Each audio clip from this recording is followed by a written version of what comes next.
Bonjour, ou plutôt bonsoir. Nous revoici avec ce suite de tutoriel. Maintenant je vais traiter sur le protocole HTTP. Donc premièrement, les prérequis.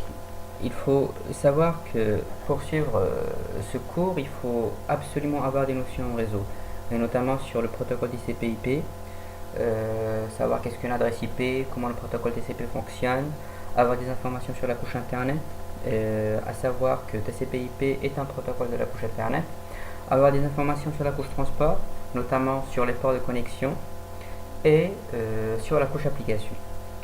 Le deuxième prérequis, c'est l'architecture client-réseau, l'architecture client-serveur. Alors là, il faut absolument savoir qu'est-ce qu'un client, qu'est-ce qu'un serveur, et que le client envoie des requêtes au serveur, et que le serveur envoie des réponses au client.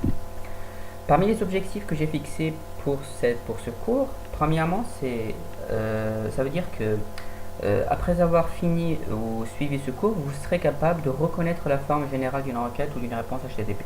Ça veut dire que si une réponse ou une requête HTTP se présente devant vous, alors là vous serez capable de la reconnaître, de reconnaître la forme de ce message et de lire les composants de ce message. Le deuxième objectif, c'est de cerner les conditions d'usage du protocole HTTP. Ça veut dire que vous serez capable de dire si oui ou non on peut utiliser l'HTTP dans des conditions. Ok. Donc on continue. Premièrement, la définition et l'usage. Donc l'HTTP par définition c'est le protocole qui va faire communiquer le client et le serveur. En d'autres mots, on parle d'un protocole de communication client-serveur. Regardez avec moi le schéma qui suit. Nous avons une machine d'une part, un serveur de l'autre côté, et nous remarquons que c'est le client, c'est la machine qui va envoyer la requête HTTP au serveur. Ok. Et le serveur, ainsi de suite, va renvoyer une réponse HTTP. S'il vous plaît. Une fois que la requête HTTP est envoyée, il faut obligatoirement et inversement avoir une réponse HTTP en conséquence.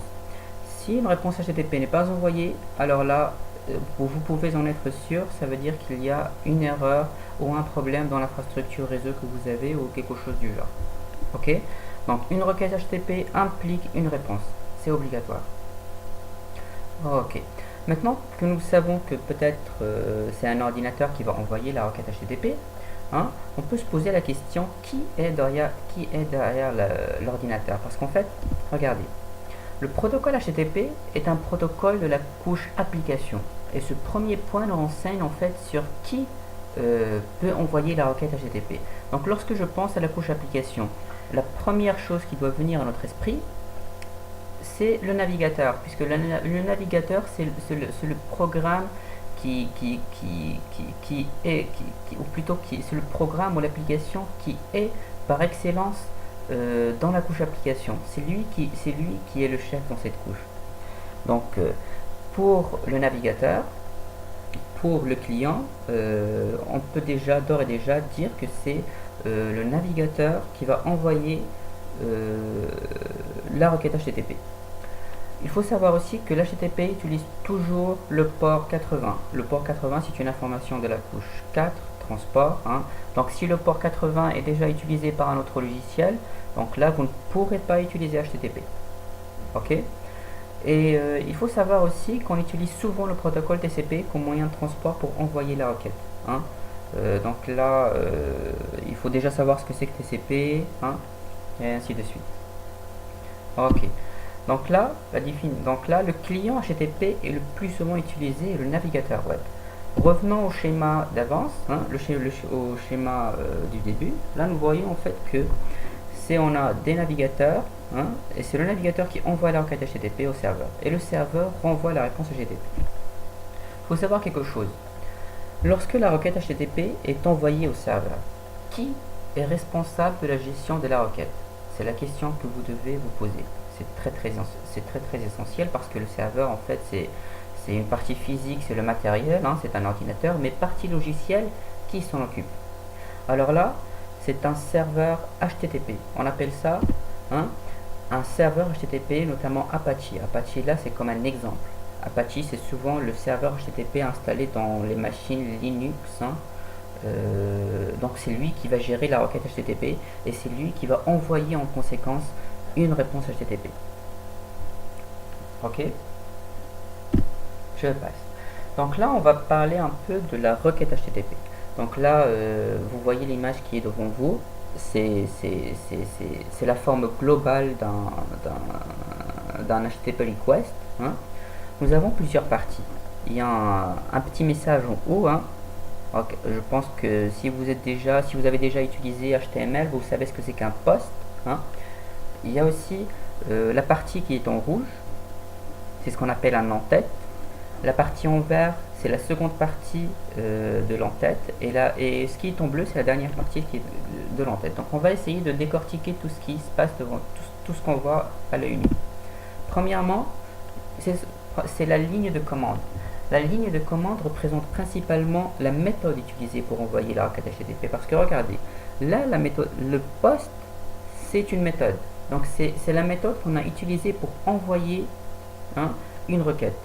Bien sûr, vous savez très bien qu'il existe plusieurs méthodes et on peut parler notamment de la méthode get. Mais on va voir ça un peu plus tard. On va continuer avec la ligne de commande. Donc pour la première information, nous savons que post, c'est la méthode utilisée pour envoyer la requête. Ok. Donc là, c'est une citation de Wikipédia. Elle nous présente les différentes méthodes qui existent. Donc il y a le get, il y a le head, il y a le post, option, connect, trace, put, patch et delete. Hein? Donc là, je vous laisse le soin de lire de plus près la définition de chacune. On ne va pas le faire ici. Mais sachez que les plus utilisés, c'est get, head et post. Et ce sont ces trois méthodes essentielles pour suivre la fin de ce cours. Hein. Le reste, c'est pas grave. Ok. Donc,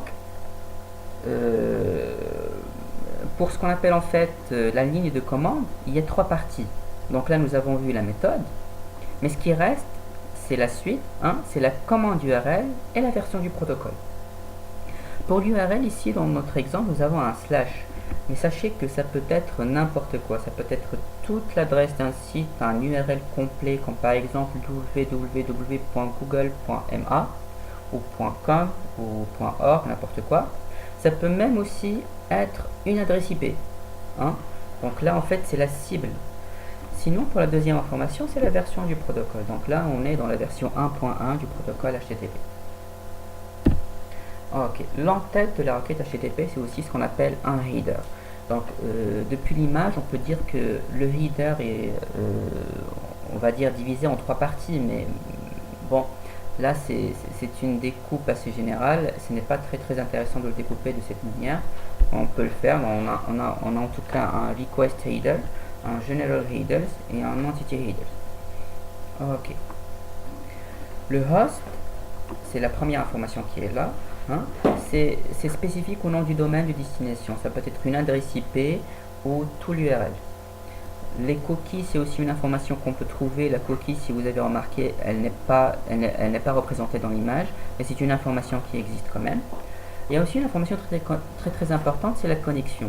Donc là, si vous avez vu la connexion keep alive, hein, c'est la valeur de notre attribut connexion. Hein. Lorsque c'est close, ça veut dire que la connexion est fermée après la réponse. Ok.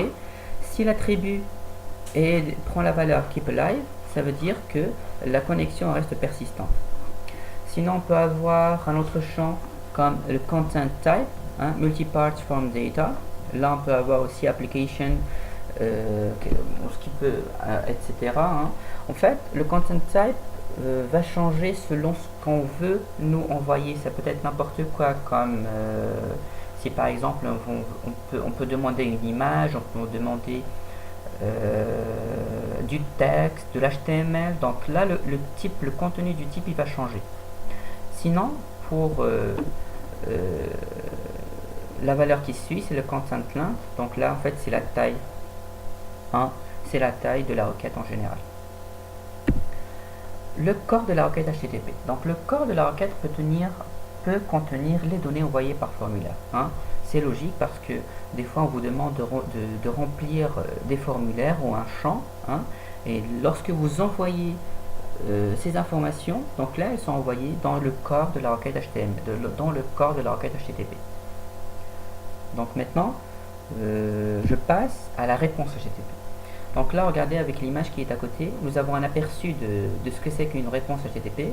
Il y a aussi des champs que j'ai mis en évidence avec des couleurs, ou plutôt que j'ai trouvé en évidence avec des couleurs. Hein. Et on va essayer de décortiquer chaque ligne. Hein. Ok, pour la première ligne, c'est ce qu'on appelle la ligne de statut. La ligne de statut nous renseigne sur 3 informations. Premièrement, la version du protocole. Ok, donc là on est dans la version 1.1. Deuxièmement, c'est le code réponse qui prend la valeur, dans l'exemple, qui prend la valeur 200. Et après, c'est le texte réponse. Le texte réponse est toujours lié au code réponse. Donc je vous donne des exemples hein, sur les codes réponse les plus courants qui existent. Si vous avez un code réponse qui prend la valeur de 100, ça veut dire que c'est le succès de la requête.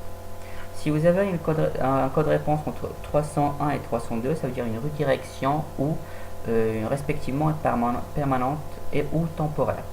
Si vous avez un code réponse 401, ça veut dire que l'utilisateur non authentifié.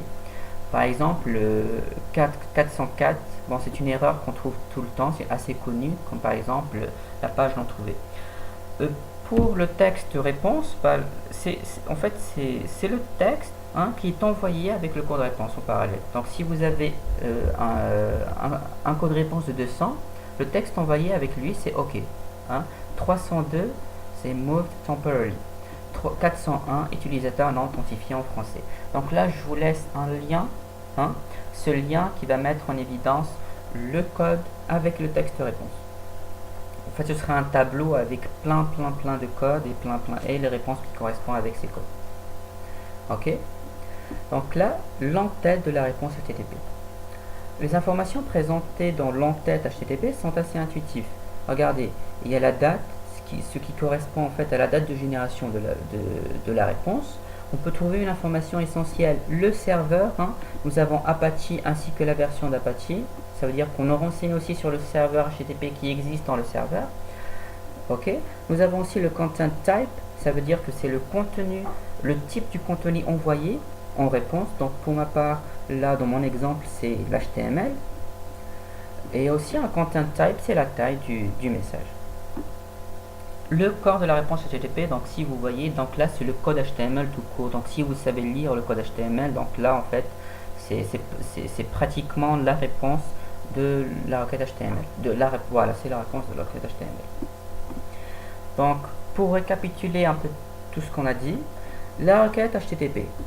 La première ligne, c'est la ligne de commande. Elle est construite à partir de la commande, l'URL et la version du protocole. Ce qui suit, c'est l'entête de la requête. Ok. Après, nous avons une ligne vide. Donc là, je ne l'ai pas mis en avant. En fait, c'est une ligne pour séparer l'entête du corps. Hein. Et après, on a le corps de la requête. La réponse HTTP, on commence par la ligne du statut, la version, le code réponse et texte de réponse. Hein. Il y a aussi l'entête de la réponse, la ligne vide et le corps de réponse. Donc là, c'est comme si je vous donnais la forme générale d'une réponse ou d'une requête HTTP. Donc sur ce, je vous dis au revoir. Hein. Merci de votre écoute, de votre attention. Donc si vous avez des remarques, hein, s'il vous plaît, hein, partagez-les en commentaire. Je vous remercie et à très bientôt.